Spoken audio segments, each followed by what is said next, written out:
When your chin is tucked forward, you're overstretching a lot of the back muscles in your neck, for example, like that. And then this muscle that's on the top then connects into the top of that shoulder girdle. From here, then it goes into all the way to your mid back, etc., etc.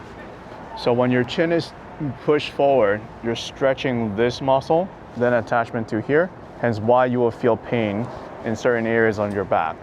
So you'll notice this more when you're slouching more forward, and hence why your chin will stuck up more. But if you're sitting upright, as in your pelvis is not tilting backwards, it's tilting forward or slightly forward, then your upper back won't round forward as much, preventing that from happening. But if your neck is already in that position, and that's because the muscle remembers where those position is. So these are what we call muscle memory. So you can think about like how you would be on your phone and you're typing everything, and without looking at where the keys are, you know exactly where the keys are because you know where the position is. And these are all what we call muscle memory. So your joints are part of it. Anything muscle related position, you'll have all proprioception, which tells where your proper position it is. So you've been training your neck to tilt forward like this, and therefore it keeps remembering that this is the preferred position. So a lot of times physios will tell you to do a lot of the chin tuck exercises to tilt your chin backwards in order for you to not stretch this muscle much more, but to strengthen that exercise. Another thing is you can put your hands on your back, and then you can do, again, you can do a chin tuck, or you can use the resistance of your back of your head to push against your hand to create a resistance in order to strengthen the neck muscle specifically, so then your neck is not tilting forward. Now, third thing you have to look at is if it's inside your spine, there is something wrong. So if the spine curvature is already tilting this way, even if you were to try to do a lot of the chin tucks or the contraction exercise that I just demonstrate, won't fully change the curvature already because the curvature damage is already there. Now, unless there is no curvature damage, it's just strictly because of the muscle weakness, then you can do the strengthening exercise to help with it.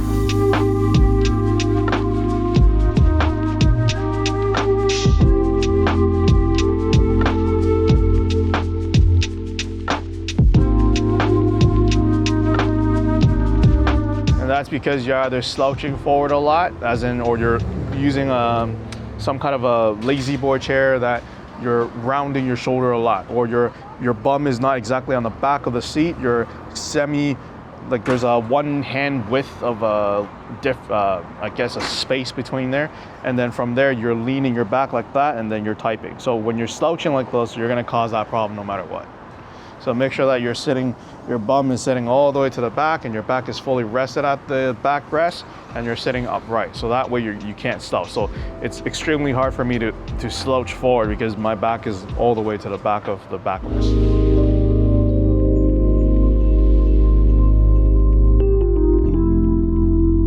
When your head is tilting forward, you can't have shortness of breath because the inside the nostril compression does happen.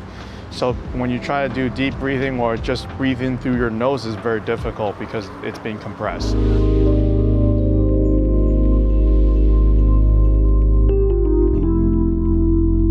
Technically speaking, it's more about your positions more so. There's no bad specific, you can't really say a good posture or a bad posture. It's more about the posture that you are. It's like what you are doing at this time. So if you're sitting like this, then you definitely don't want to slouch. You want to sit upright. Your eyes are looking straight and you're typing on a keyboard, for example. But if you are, you're not on an office job, you're just resting on a sofa, you still kind of want to sit upright. You don't want to slouch forward because you can cause a different problem.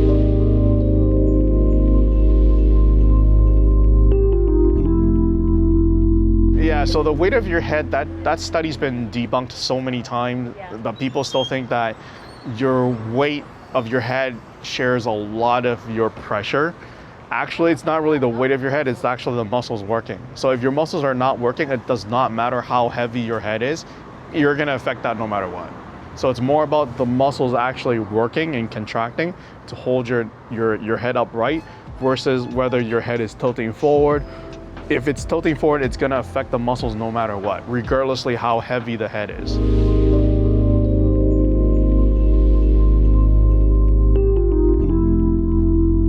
There's a couple ways you can do it. You can place your hand on the back of, in front of the chin, and to do this, you try to relax the back of your muscle so it's not contracting, it's not trying to resist you in any shape, form, or manner.